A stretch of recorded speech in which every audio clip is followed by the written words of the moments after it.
Hello, and welcome to Property Matters, a weekly look at all matters property designed to be of interest to anyone who has an interest in property. And Property Matters is supported by Fairview International Property Consultancy and auctionproperty.co.uk. As you know, each week we look at the big property stories of the week and chat from time to time to a variety of property professionals. So please get involved with the conversation wherever you're watching us today.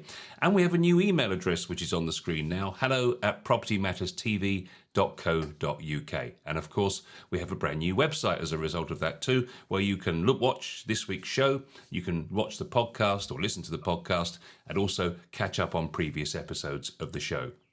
And if you'd like to take a look at the podcast, you can also get it on your favourite podcast platform, all of which are shown on the screen there. Simply go to your favourite app and type in propertymatterstv.co.uk.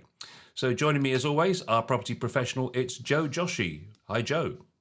Good morning. Good morning, Paul. You've slid to the side there, actually. I have, haven't I? Go the other way, and then you might come back in the screen. Yeah. I don't know what I've done there, but something's gone wrong there. Yeah, well, your screen's offline, so I don't know what you're doing there. But anyway, I think you're playing kabaddi this morning or something like that. Yes, Morning, good morning, Joe. everybody. Good morning, and welcome to Property Matters. Of course, we like to bring all the current and up-to-date news, and Paul likes to do his tests every week on me, so I'm sure I've got another test to run. But interesting stuff, and especially for new home developers and things in the leasehold market. So let's just crack on and see where we go. Indeed. Well, of course, it is the turn of a month. We're into the brand new month of July, and that means every month that Zoopla release their UK House Price Index. This is the data for May of 2022. And as you can see on the screen there, current house price growth is 8.4%. Demand for homes on the 5-year average, the 4 weeks to the 26th of June versus the 5-year average, up 40%. So we're still way above where we would expect to be if we were looking at a 5-year average. And the flow of new supply is plus 4%. So what there's a suggestion in this month's figures, Joe, is that people are thinking that maybe the market is starting to peak.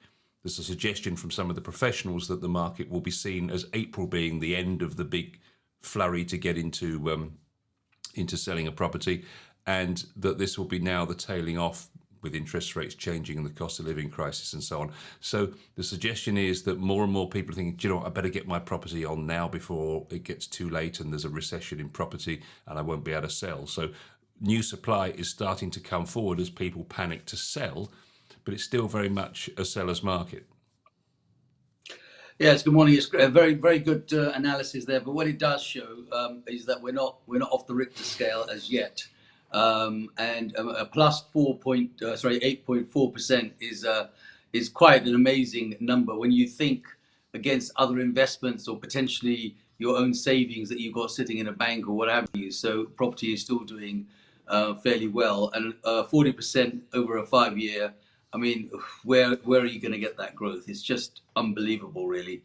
And yes, of course, people are thinking that the supply will become more popular, and of course demand will become lesser, and this will be a regional thing in my opinion. I think you'll find that there's going to be some areas that are not going to grow, and most of that supply and demand is going to be probably in the property buy-to-let market rather than the people actually living and actually ownership and where their home is going to be, because most of that's settled down, but that will never change with job changes, family circumstances, financial changes, etc. People will continue to put their house on the market and sell and move to or readjust because of other things, not because of the driver in the marketplace and the fact that we're all running with this idea of this is going to be the best time to sell or this is the worst time to sell.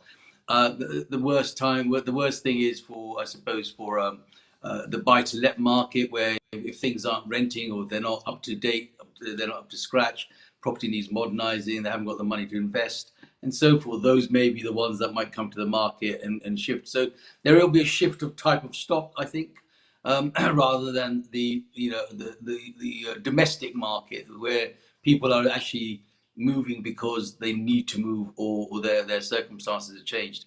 And I appreciate that the current the situation with all the utilities going up and interest rates going up, and of course, nonetheless, cost of living going up.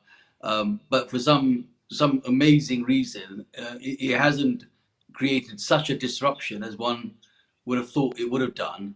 Only on the basis that I think most people kind of always taken it on the chin and accepted it. Nothing else they can do. Of course, there are people out there who are going to challenge that, and I'm with them. Well, obviously to try and get this thing out of the way. But generally, when you think about it historically, there would have been a time when people had just gone crazy, road blockages and fuel prices and so forth, and it hasn't really had that impact. Even though there's been some demonstrations in London for the cost of living, I'm just saying it doesn't seem to have had that impact in the whole marketplace. Maybe it's just because where I've seen it or what I've seen, but it just doesn't feel that that's what's been doing. So the house prices that are progressing and doing the numbers that they are, Paul, are still showing good signs of it being the right thing to do.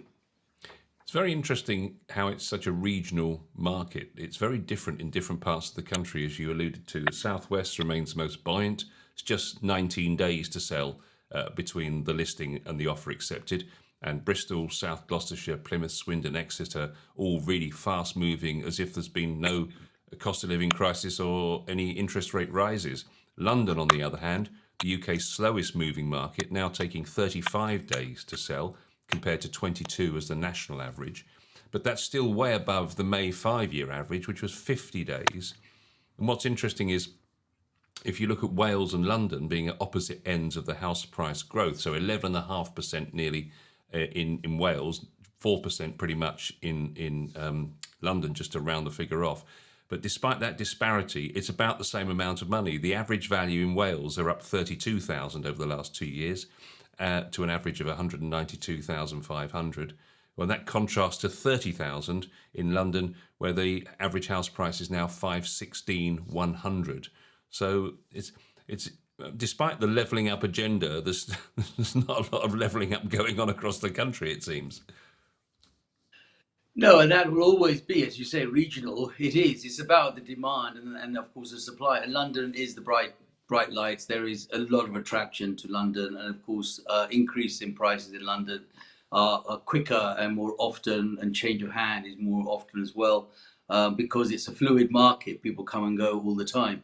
Whereas places like Wales, people tend to settle down, and it's almost, it's not an investment market. It's more like a domestic market where people go and settle down, kids go to school, etc. Family situation. So there will always be the differences of why the change. What's interesting there is the time for conveyancing that is taken, and when you look at the time it's taken for conveyancing at the peak of the pandemic, time. 50 odd days to get a transaction through. It just goes to show what the market was doing at that time. Even in a difficult time, the market was so busy that people, especially from the conveyancing side, everything was just taking too long, because it was just, they weren't prepared for it. And also everything was out of sync. There were not people working in offices. There were people working from home, and they're trying to do all sorts of juggling in order to make it happen. But the point I really want to make is that look how much of a difference it can make when they do get their act together, bring it down to 20 or 22 days in a transaction. And historically, moving a home transaction through conveyancing is the longest stretch you can have. I mean, it takes 3 to 4 months just to get that process through. When I know that when we do the transactions as an auctioneer in auction, we know that we can actually get legal packs put together probably within a week. And sold within 4 or 5 weeks and completed in another 4 or 5 weeks. So the system just needs to be sorted out as far as the conveyancing side is concerned, which I think is pretty archaic, and that will speed the process, and maybe that will also help the situation with house prices and the want, so that people are not waiting for the longevity. Because what happens is we have a lot of longevity in the transaction, and people change their mind and say, okay, I've decided I don't want to move, I don't want to sell, I don't want to buy, I can't afford to buy, I've fallen out, something's happened. And so everything goes back to square one. If that process was actually a bit faster, maybe we wouldn't have that time to think about the changes. The cost of living is having a big impact on all of this slowdown that's gradually starting to happen, because buyers are now much more price sensitive because they know that they're going to have to keep more money aside for the mortgage payments. They're now facing average rates of 3.37% for a 5-year fixed rate home loan now. That was compared to 2.64% in December on a 250,000 loan with a 25% deposit. Which is an annual cost in the loan increase of £870. So they're having to find an extra £870 a year for the mortgage payments. They've got to find a 25% deposit, and their rates are up almost a percent. And that's probably going to drive the market into neutral as time goes on, just so that people can sort of gather their thoughts, put their deposits together, and maybe look at the structure. On the other side of the flip side of the coin is that people should probably consider talking to their mortgage advisor and maybe looking at what other deals that there are available for them where they can actually maybe fix that over the next 5 years, because things will change in the next 5 years, and whether that will go north or south, we don't know that, because obviously the government still has a few years before it needs to sort of come up for election, and we don't know who's going to come in and what changes will happen. So it's a good time to sort of sit down with your mortgage advisor, and basically see what deals are out there in order to maybe do a fixed rate for the next 5 years, so that you've got a plan, and this sort of continuing rise in cost of living, you can actually almost assist yourself by saying, okay, well, at least I know that's fixed. And so there are other things, and especially utilities. I mean, they're just going out of order now.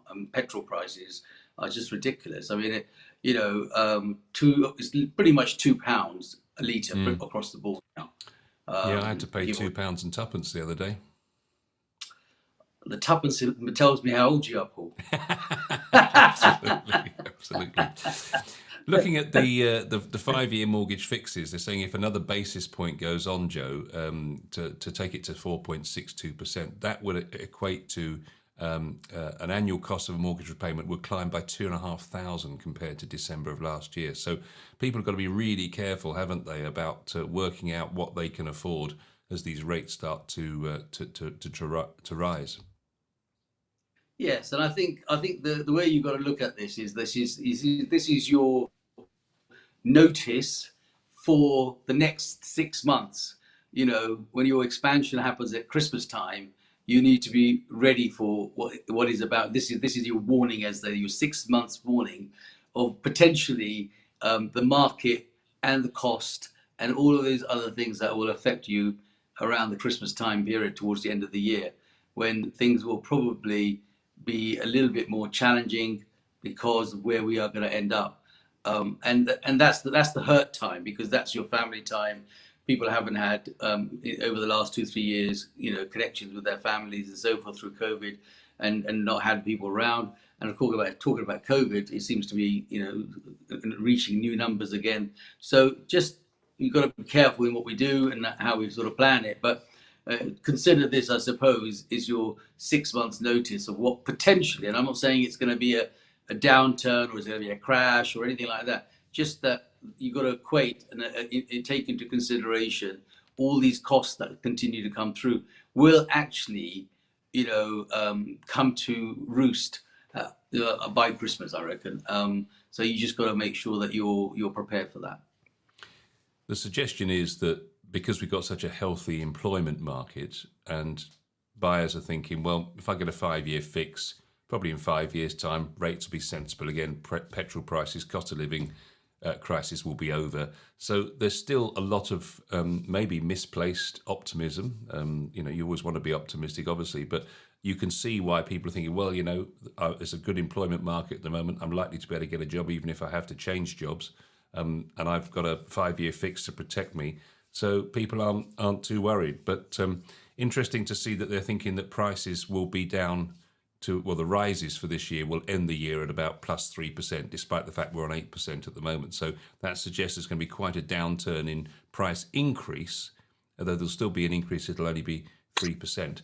And it's interesting to note that year on year to June, sales agreed are down 13%. So much less houses are being sold year on year right now than there were a year ago. But we're also, like I said, we're hitting. I mean, there's always a lot of reasons. I say in our business, we have to do 12 months work now, pretty much in 6 months, because when you actually break the year down, Paul, if you allow for bank holidays, school holidays, and every other reason why people may or may not want to be in either work or do things, you end up sort of bringing it down to almost half a year. And so we're going into that part of the year where school holidays are going to happen. The summer holidays are about to, hit that couple of weeks' time. People are going to be on summer holidays. That takes July, August, early September out of the equation, because the focus really isn't on moving. The focus is, your kids at home, and you got planned to do with whatever you got to do with them. So all of that is part of the scale that will make sure that we have an out of downturn, but there will be a downturn in activity, which then traditionally rises back in sort of mid-September, October, potentially a bit of November, and then December, January, leading up to February. So, there are many other factors that take into consideration actions, but that affect the property market and people's views about moving, and of course the current situation with the cost of living and the Ukraine war, which seems to have sort of just gone out of reach. We thought it should be done and dusted by now, but it seems to be sort of expanding. So we've got to consider all of those things that we'll do. And so yes, our graph, your graph there, will start to show those things involved as well, and we've got to take that into consideration. Yeah, for the benefit of those listening to the podcast, there's a graph on the screen at the moment that shows prices have gone up consistently since September 2018, and then if you look at January 2022, this is for the first time in three years, best part of, you're seeing the rate of increase slowing.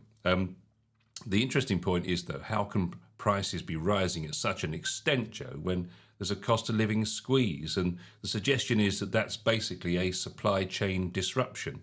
Property listings are rising as more sellers sense the market is peaking, but it will take time to filter through into prices. And the suggestion is, the experts are saying UK prices to end the year at plus 8% before calming down further in 2023 to 3%, as supply and demand rebalance and the higher mortgage rates increase and put the brakes on everybody. But there is that blind optimism at the moment, perhaps. Yeah, I mean, the housing market or property market is a market that will continue to have that yo-yo. But there are factors that are taken into consideration to get that yo-yo going. And one of them is, of course, the supply and demand situation.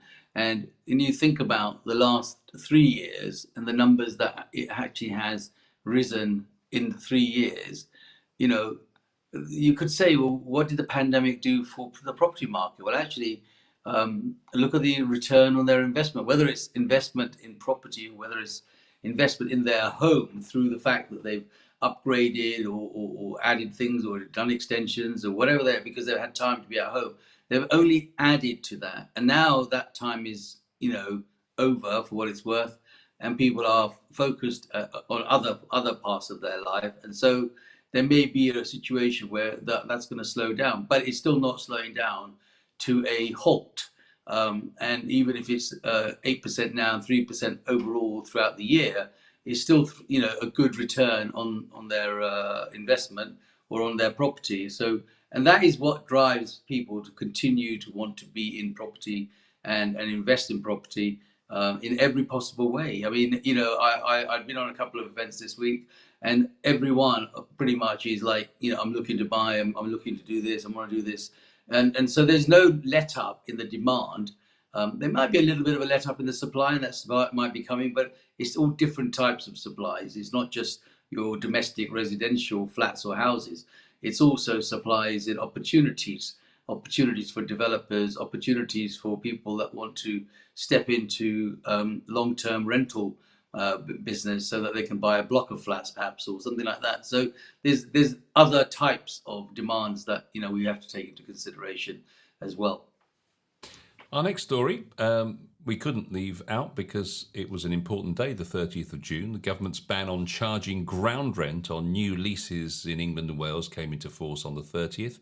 Anyone from that date buying a home on a new long lease will now be freed from the annual costs. Landlords are banned from charging ground rent to leaseholders under a new law that the government hopes will lead to fairer, more transparent home ownership for thousands of home buyers, helping to level up opportunities for more people. In preparation, many landlords had already reduced their ground rent to zero for home buyers starting a new lease with them. Now, this is all good news, but it doesn't, in many people's eyes, go far enough, does it, Joe? Because it's only for new leases. It doesn't apply yet to existing leases, which is a shame. Yeah, so a new rule, new government levelling up policy that's coming into place. You're absolutely right, Paul. It doesn't go back in a retrospect way of all the older leases. Those are as they are, but there always has to be a line where you can draw, because if you go back and open this can of worms for retrospect leases, the only beneficiaries on that is going to be the legal system, because they can spend years and months fighting over a few words, and you're going to end up paying for it. So it's probably better not to sort of get involved in that too much. But going forward, I think it's great news for new home owners, and of course developers will have to take on board that they can no longer put ground rents on it, and they have to consider a 990-year lease from when it go, because there's just no benefit of them actually doing it. So, but it's going to put a hole in a certain market. There is a market out there from an auctioneer's point of view where people would buy ground rents as a long-term investment. Of course, that will not happen to some extent the new ones. It also means that the good news for leaseholders is, of course, they become almost in control. In fact, they become in control of their destination, their future, by being a 990-year lease, and so subsequently really not being answerable to a person that is the landlord of the ground. So in all honesty, it's not even worth becoming a landlord with a 999-year lease, because all you're doing is being an administrator. Now, the ground rent, the amount of that is what will actually end up being paid in a different way. So, there's more than one way to skin a cat here. And this is what they'll do. What they'll do is they'll say, like, well, I'm not going to get my ground rent, but what I'll have to do is my administration charges, my service charges, and all the other charges, that money will go elsewhere. So I think what they really should have just done is that, look, you bring the ground rent to like peppercorn rent, you give them a long lease, and, hey presto. But by saying they can't charge ground rent, what they haven't said is you can't charge service charges and you can't charge administration costs and so forth. So that £200, £150, £50, whatever that ground rent was, is still going to get paid. It's just going to get paid in a different form. But the good news is that, of course, you get a longer lease out of it. The older leases, the ones that so that's the market that will expand probably. And if people buy those properties, they will allow for the cost of extending that lease. So if you have a lease of 99 years on a previous property and you're now down to about 60 years on it, the chances are you will have to pay anything between 15, 20, 30, 35,000, depending where you are, in order to the landlord to be able to renew that lease to a newer lease, modern lease. However, you've got to take into consideration. So when somebody buys that, they will allow for that costing to happen. The government also want to bring in a calculator that allows people to sort of calculate what a landlord should be able to charge depending on the time and term left on the old lease, in order to make sure that they could do that. So there's a lot of changes in that, but for new people, first-time buyers and investors on new development, which may help new developments sell better, there will be no ground rent and longer leases. Yes, it's worth having a really thorough check of all that paperwork if you're entering into a leasehold agreement, certainly these days. But the one thing, of course, that you can see and as a problem, and if I was an existing leaseholder paying ground rent, I wouldn't be very happy after this news of June the 30th, because you can see they're still obliged to pay their existing rents. And in some of these cases, as we remember, and this is why this legislation has been brought in, because some of these ground rents were doubling every 10 years. And that's still the case for some of those people. Nothing on there has changed. So when they attempt to sell those properties, those ground rents are going to prove really unattractive to buyers who've now got an option of purchasing a rent-free leasehold property. So they're going to be very hard to sell those with those kind of ground rents, aren't they? They are. I think that calls for a call back to the landlord and renegotiate that lease or have an addendum to it, have it amended accordingly. And again, landlords have got to see sense. Otherwise, they're going to have disgruntled and probably potentially properties that may become into possession because people just say, well, if I can't sell it, I'll hand the keys back to the bank and the building society, and long may the building society and the landlord be happy together. And so they won't sell. So they'll have to come to the table and say, okay, look, this lease that had a automatic 10-year renewal is now going to be an automatic fixed for the remainder of the term, or we create a new lease at this point, and therefore draw a line under what was old and what can be new, and the new lease, of course, will become a long lease at 999 years or 990 years, and of course there'll be no ground rent going forward, and then they'll have to think about the service charge process. So and that 10-year renewal is not just about the ground rent, Paul. It's also all the others, the service charges, etc. And yes, some of the flats that I've been sent to have a look at in London, apart from them having the issue with cladding, they have this issue of reoccurring new costs of ground rent every 10 years, and the whole thing is just people are just willing to say, okay, well, look, let's just give it back to them, because by the time I've paid the lawyers to argue about it, it's just minus all the way through. It's not worth it. So at some stage they're going to have to come to the table, I think, and say, look, let's get sensible about this, and we need to make sure that the ground rents are adjusted accordingly. So in closing on that one, really, I suppose it's really check all the paperwork when you're looking at a leasehold property. Make sure that you do your due diligence and make sure you know what you're signing up to, I think. So moving on to our final story of the week. And we mentioned last week that a holiday let might be something that would be of interest in terms of if you were investing some of your cash in something that might be an alternative to a buy-to-let. Well, hold your horses. We did actually hint at this because there was a piece in the Mail Online last week that said the government was looking at regulating the industry, and this week it's come out with the details of what it's going to do. So the government is going to look at this, and it's asked for submissions from any interested parties, and the suggestion is that they're considering a kind of registration kite mart scheme with spot checks for compliance on things like gas safety, a self-certification scheme for hosts to register with before they can operate so that they know who these people are. But what was interesting, Joe, is that despite the fact that people are putting their properties in increasing numbers on Airbnb, the average income from one of those properties is just $3,100 a year, which probably just covers the mortgage, I would imagine, if indeed it has a mortgage. But it's not a lot of money, is it, that they're making? So that suggests that there's not many days that it's actually rented and lots of voids.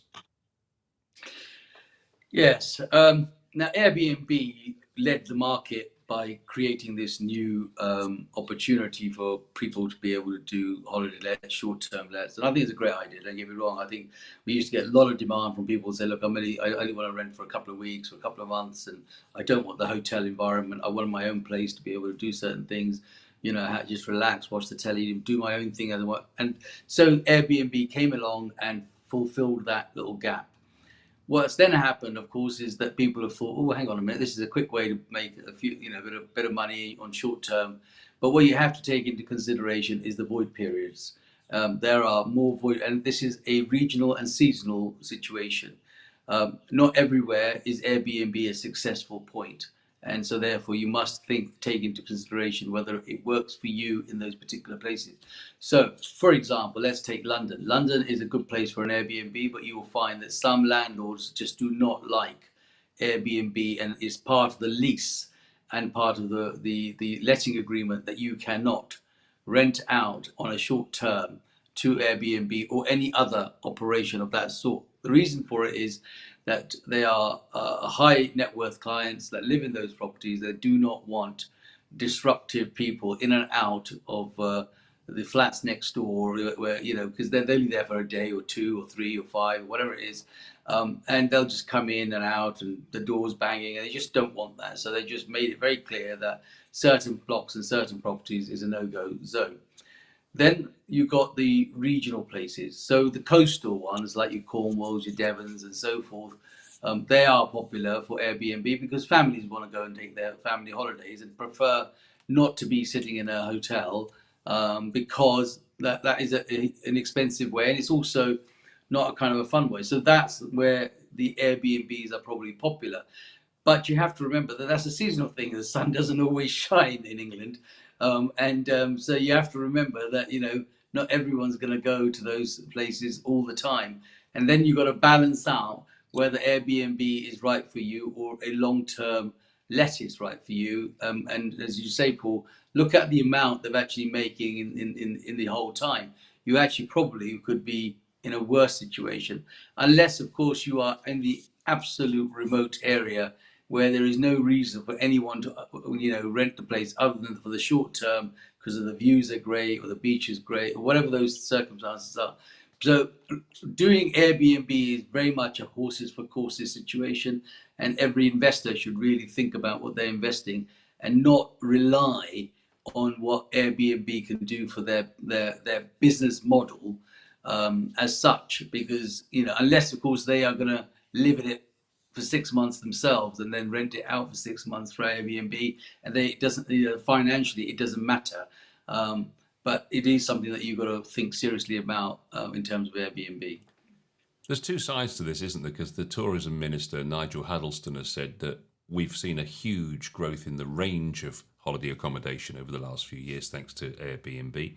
Housing Minister Stuart Andrews says holiday lets like Airbnb have helped boost tourism across the country. So some of the places which were not perhaps so well known for tourism have, through Airbnb, got lots of options for a short-term stay. So people go and visit a city that might not have been a normal tourist visit because there's a nice option to go and stay for a few days. And obviously we know that Edinburgh is probably the Airbnb capital of the UK, with so many Airbnbs. But the other side of it, which is what the government's looking at, is this ownership of property let on Airbnb, which, as we've just seen, is void for so many days of the year, preventing people from having somewhere to live in their own town, because the properties that are likely to be let on Airbnb are the sort of smaller flats maybe, or small houses that first-time buyers are going to be able to afford, because they're just going to be places as a bolt hole where people can stay when they're visiting.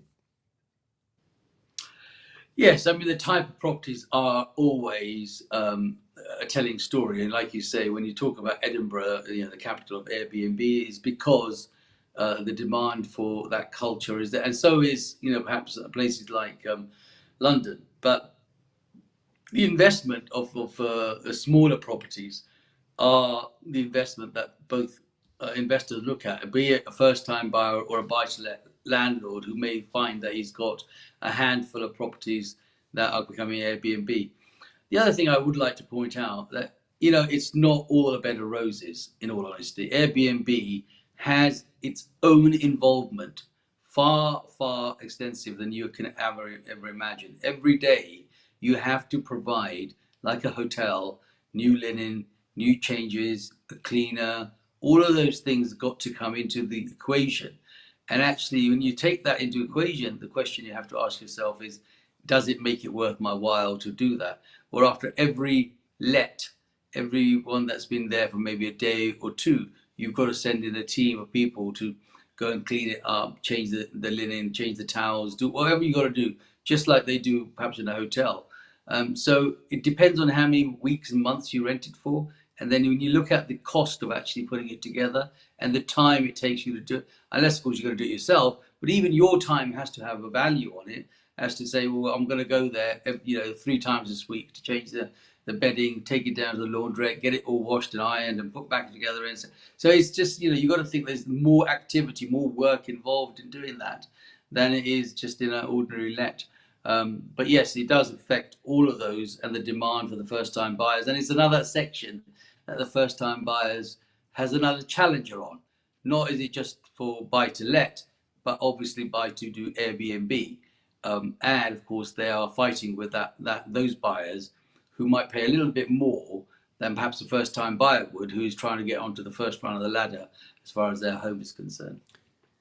Airbnb's done its own research, and in that research, 72% of people told them that in its green tourism report, that the environmental benefits of home sharing played a role in their choice to travel using that platform. In other words, the fact that they didn't have to go to a hotel, they didn't like the hotel environment, the fact that there was a house there that they could use, and there was sort of green credentials to that. But what was interesting is that the government obviously have called for evidence, and they point to the fact that in other countries, such as Portugal, if you want to rent your house out to guests and providing guest accommodation in Portugal, you must register electronically before you do so.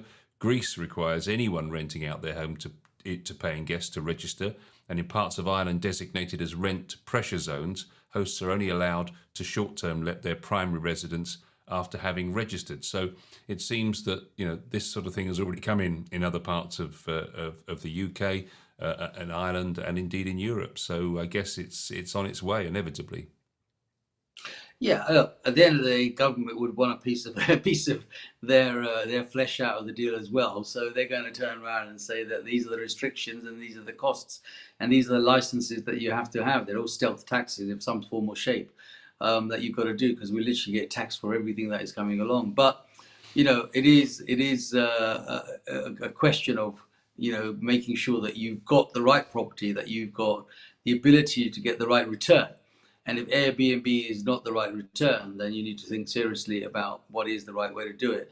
And of course, the traditional assured short-hold tenancy in itself has changes coming for the Section 8 and Section 21 abolition as well. So you've got to think very carefully about what it is. But my bottom line on this is always going to be that you still can't get better investment than your property. It still means that you can touch it, see it, feel it, and it's there. Even if it's lying empty, you've got something there that's tangible. And that's what from my personal point of view, that's the drive that actually still drives a lot of people to own a property, and they'll manage it in what they see is the right way to manage it. And there is a demand. There's a huge demand for rental properties, of whatever you decide to do with your rental property, whether you Airbnb it or whether you just rent it out on a long term. The government figures show it. The demand is shown in the calls that we get for people saying, I'm looking to rent. And some people will just be long-term renters. They're not going to be able to get the deposits together to be able to go and buy. So sometimes that's just the route that they've got. They've got no choice. I mean, of course, as you say, Paul, Europe, a lot of people rent anyway. It's not a big buyer's market. It's normally a lot of landlords that buy and then they rent out for a long term. So, different models, different places is the way it's going to be. But of course, it's still the best investment. I think it's true that eventually all of these industry disruptors get regulated. You look at Uber and now Airbnb, and the sweet spot would have been 2017 to 2018 with Airbnb, because they saw a 33% increase in that year in listings. So that was probably the sweet spot to have been there in a deregulated marketplace. But looks like things are going to change. But you can see why that's going to happen, and there's concerns on both sides, particularly in those rent pressure zones, like the Salcombs in Devon and the places we highlighted last week, whereby you could find that literally the place is a dormitory town, and no one that was born there can live there. And that's where the government is always going to have its say, isn't it? Yes, and it is a little bit unfair that you get priced out of your town because it's a popular location and people that have the money come in. So Londoners will go into places like Salcombe and so forth and buy the town out because they might actually be there for, I don't know, 2 weeks, 5 weeks, 6 weeks of the year maybe, and the rest of the time is lying empty. Or it's going to be Airbnb, or it's not going to be Airbnb. But in the meantime, that property is off the market for people that live there, who actually genuinely want to live there because that's where their life has been, their families, and they can't invest, so they end up investing and buying in neighbouring towns, perhaps where they're not really happy to buy. So from that point of view, yes, I can see why the government sort of steps in and tries to sort of steer people not to buy there. But at the end of the day, if it's up for sale, it's going to be bought. It's a question of who buys it, and no one stops anybody buying it. If it's not within their reach to buy it, then they're not going to buy it. It's just one of those things, it's supply and demand. You can't direct people to say what you can and what you can't. We live in a democratic world, a democratic country, where if you got the money to buy it and you want to buy it, you're going to buy it. It's as simple as that. And yes, the government can bring in laws and demands and so forth, but what they say, they are made to be bent but perhaps not broken, so they'll always find a way. That is, I remember having this very discussion with somebody who was living in Jersey, for example. Jersey is a place where you cannot buy or sell a property unless you are a resident or have been, someone that has lived on the island for XYZ years. You just can't buy there. But they created companies, they created offshore vehicles, they found a way that they felt that they could buy something, as they do elsewhere in the world. So where there's a will, there's always going to be a way. They make a very good point, actually, Airbnb. They say to be effective as we move forward, policy making must acknowledge that not all forms of tourism are created equal and not all accommodation providers are the same.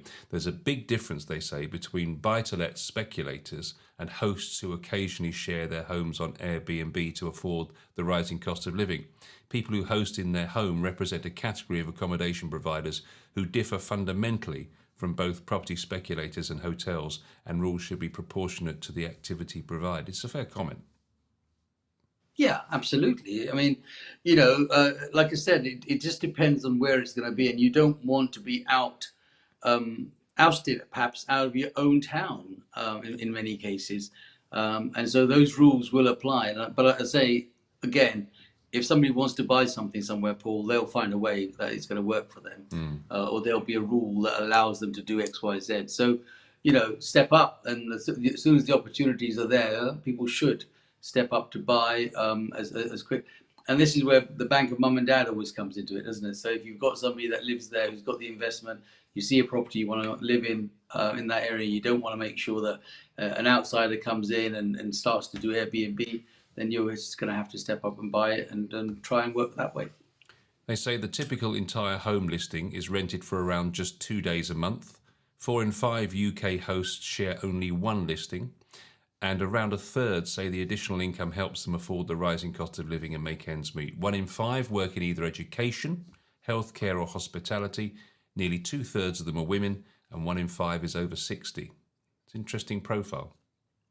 Very interesting profile in terms of, who are going to be there.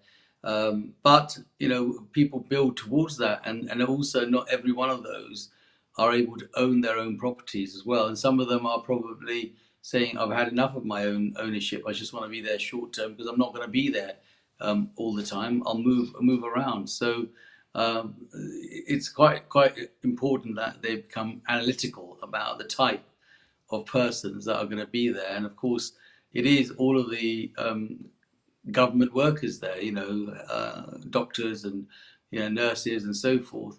And they're driven by the demand in those areas. But those are also changing as time goes on, because new centres are opened, new ways of providing that service, more online products are available. So, you could almost get analysed online with a doctor now. So sooner or later, you'll probably have that coming along as well. So that's the way it will go. So there we must wrap it up, Joe. Just a reminder that we have our new website, www.propertymatterstv.co.uk. You can watch the episode live there every Sunday now. You can also watch it back after the event. And you can also watch anything from, I think it's September of last year, on the website, so you can binge watch to your heart's content. You'll also find the podcast there as of 10 o'clock tomorrow. It's always 24 hours after the Sunday show at 10 o'clock. And indeed, you can find them on your favourite platform as well. So please enjoy the show wherever you can and whenever you can. And Joe, we'll see you again next week. Thank you.